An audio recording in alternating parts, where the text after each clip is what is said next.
అదే RTV app వార్తల్ని క్షణాల్లో చదివే అవకాశం ఉంటుంది. ఒక న్యూస్ పేపర్, ఒక టెలివిజన్ ఛానల్ మీ చేతుల్లో ఎప్పుడూ ఉంటాయి. తర్వాత విచారణ జరిపారు. అది సార్ గారు ఏం చెప్పారు, కలెక్టర్ గారు ఇదే మాట చెప్పింది. ఫస్ట్ స్టాప్ చేపించి విచారణ ఎట్లా చేపిస్తావు నువ్వు? ఎలాగన్నారు ఆయన ఇప్పుడు ఇట్లానే ఉంటది. నేను స్టాప్ చేసేస్తే మళ్ళీ వెంటనే నీకు ఇదిగో ఒక మాట చేపిస్తా. రేపు పొద్దున కోర్టు స్టే తీసుకొచ్చాడు అనుకో, అప్పుడు నువ్వేం చేస్తావు? ఒక మాట చెప్పు. బ్లాస్టింగ్ మీ ఆందోళన బ్లాస్టింగ్ అయితే వాడు బ్లాస్టింగ్ చేస్తున్నారా సార్? ఈ రోజు ఇదే అంటారు.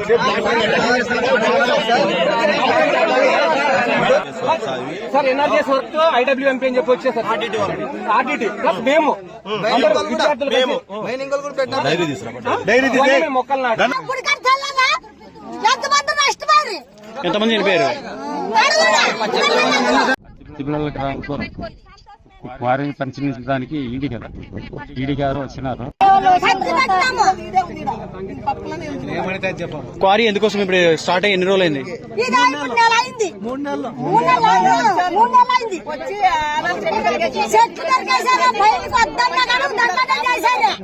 మా ఊర్లోనే గొర్రెలు, మేకలు, పశువులు అన్ని ఈడే బారాడేది. ఏమన్నా అయితే ఇప్పుడు ఎవరు రక్షిస్తారు? మరి ఇంతకుముందు మీ ఊర్లో గ్రామస్తులు కానీ ఏం అడ్డుకోలేదు? ఊరికే గొప్పలేదు, ఎవరు ఆట వాళ్ళు ఆడతారనమాట ఊర్లోనే. ఎవరు ఆట వాళ్ళు ఆడుతుంటారు. మీ పొలం పని చేసేటప్పుడు మీకు తెలీదా? చెట్లు పెడతామంటే ఊకున్నాము, లేకపోతే ఏం చేస్తాం? చెట్లు పెడతాం, ఏం చేయండి? చెట్లు పెడతాము, కలమంతా నాటిస్తాము, మేము టైం చెట్లు పెడతాము. వాళ్ళు పెట్టుకుని ఊక ఉంటాం. మనం చెట్లు పెట్టుకుంటాము. వాళ్ళు కొండ పని చెబుతుంటే నీ పేరేం పేరుమా? నా పేరు రామలింగమ్మ. మైన ఊరికి పక్కనే పర్మిషన్ ఇచ్చినారు గవర్నమెంట్. అది ఇక్కడ కొండ దోచుకోవడానికి ఎక్కడా లేదా, మళ్ళీ ఇక్కడ ఊరు కానుకొని ఇస్తున్నారు పర్మిషన్.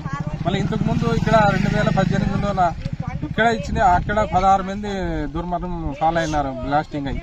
కానీ ఈరోజు దీన్ని వెంటనే బంద్ చేయకపోతే మళ్ళీ భారీ ఎత్తున ఊరంతా కలిసి అక్కడ ఆలూరులో మెయిన్ రోడ్ సర్కిల్లో ధర్నా చేస్తామని కూడా కోరుకుంటున్నాం. మీ పేరు? నా పేరు నాగేంద్ర, మాజీ ఎంపీ. వస్తే లోన్ చెప్పిన పని బాగా పంపిస్తాము.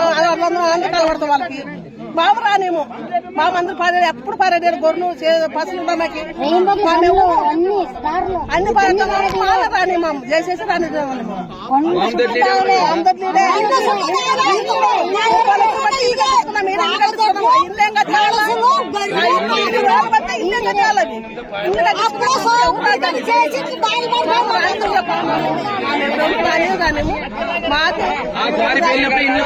ఆలూరు మండలం హత్తివెలగల్ గ్రామస్తులైనటువంటి కమలాకర్ నాయుడు నేను మాట్లాడుతున్నాను.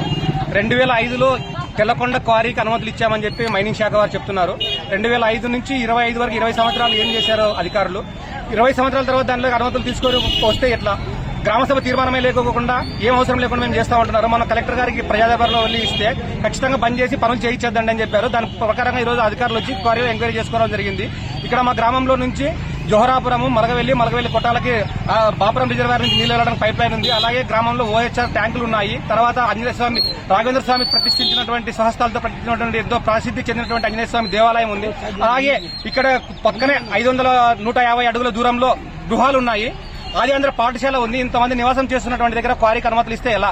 ఈ రోజు ఎక్కడి నుంచో ఉన్నాయి, కొండలు ఉన్నాయని చెప్పి గనుల శాఖ అనుమతులు ఇస్తే దున్నపోతే ఇంటింది పాలు పిండుకున్నలాగా ఉంది. అధికారులు ఎప్పుడే కానీ సమన్వయంతో పనిచేస్తే, శాఖల మధ్య సమన్వయంతో పనిచేస్తే జరుగుతుంది. ఎందుకంటే 2018లో దేశం మొత్తం ఉలికిపడింది. 2018లో అత్తివెల గ్రామంలో జరిగినటువంటి క్వారీ సంఘటనతో దేశం మొత్తం ఉలిక్కిపడింది. 16 మంది ప్రాణాలు కోల్పోవడం జరిగింది. సజీవ దహనమయ్యారు.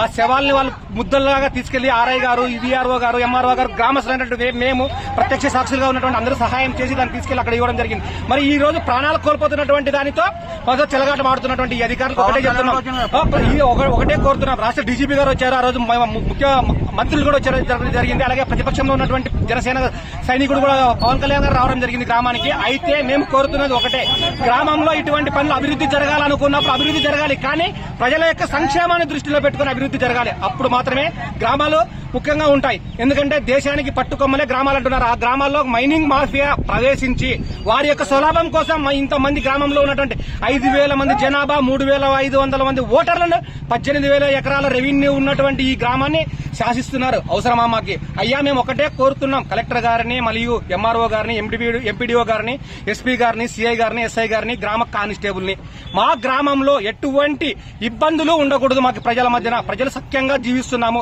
ఇటువంటి ఈ క్వారీలు వచ్చి మా మధ్యన చిచ్చు పెడితే మేము తట్టుకునే శక్తి లేదు. ఎందుకంటే ఆ రోజు 16 ప్రాణాలు మా కళ్ళ ముందు పోతుంటే ఆ కడుపు కోత మేము చూసాము. ఎందుకు కోరుతున్నామంటే ఇది జరగడం వల్ల అవసరమైతే ఈ రోజు వరకు ఎంత ఖర్చు పెట్టారో ఆ డబ్బును కూడా మేము కట్టిస్తాం, జోలె పట్టి డబ్బులు కట్టిస్తాం. అంతేగాని వదిలిపెట్టే ప్రసక్తి లేదు. మా గ్రామంలో IWMP watershed programme, NRGS స్వచ్ఛత సేవకులు, గ్రామంలో సర్పంచ్ గారు అందరూ కలిసి కూడా అక్కడ మొక్కలు నాటడం జరిగింది. ఆ మొక్కలు పెద్దవైనాయి. పర్యావరణ అనుమతులు లేకుండా ఎలా తీస్తారు? అలాగే జాతీయ పక్షి అయినటువంటి నెమలి కూడా మా కొండలో నివసిస్తుంది, దాన్ని పోయారు. కాబట్టి జింకలు ఉన్నాయి. ఇవన్నీ పర్యావరణ అనుమతులు లేకుండా ఇస్తే ఎలా అవుతుంది? కాబట్టి గ్రామస్తులు కోరుకుని క్వారీ రద్దు కావాలి. మీ పేరు? నా పేరు కమలాకర్ నాయుడు, గ్రామ వార్డు సభ్యుడిని. అలా 150 మీటర్లో క్వారీ ప్రారంభించినారు. 3 సార్లు రద్దు చేయడానికి పోతే మాకు లైసెన్స్ ఉంది, 2005లో ఇచ్చినారు అని మమ్మల్ని అక్కడికి పోకుండా పోలీస్ సిబ్బందితో మమ్మల్ని వెనక్కి పంపిస్తున్నారు. అందుకోసమే కలెక్టర్ గారికి అర్జీ ఇచ్చినాము. ఈ రోజు రెవెన్యూ మైనింగ్ డిపార్ట్మెంట్ సార్ వచ్చినాడు, వచ్చి మనకి హామీ ఇచ్చినాడు సోమవారం లోపల దాన్ని ఆపుతామని. ఇంతకు ముందే 2018లో గతంలో 15 మంది మా అత్తిబెలగల గ్రామంలో బ్లాస్ట్ జరిగి చనిపోయినారు. ఇది అదే అన్న 1 కిలోమీటర్ లాంగ్ లో ఉంది, ఇది 150 మీటర్స్ లో ఉంది. సార్ గాని వాస్తవికంగా అబద్ధాలు కాదు, సార్ గాని దగ్గరలో ఉండి చూసేసినారు. ఇది మనకి ఫ్యూచర్ లో వాతావరణ కాలుష్యం గాని, శబ్ద కాలుష్యాలు గాని ద్వారా గర్భిణీలు అన్ని మన అత్తిబెలగల గ్రామము చాలా ఇబ్బంది గురి కావస్తుంది. కాబట్టి దీనిని వెంటనే రద్దు చేయాలని అలాగే మీడియా సమావేశంలో గ్రామం తరపున సదా విధంగా వేడుకుంటున్నాం. పేరు? రాజశేఖర్. మరిన్ని వీడియోస్ కోసం ఛానల్ ని సబ్స్క్రైబ్ చేయండి. లేటెస్ట్ అప్డేట్స్ కోసం వాట్సాప్ ఛానల్ ని ఫాలో చేయండి. అండ్ లింక్ డిస్క్రిప్షన్ లో ఉంది.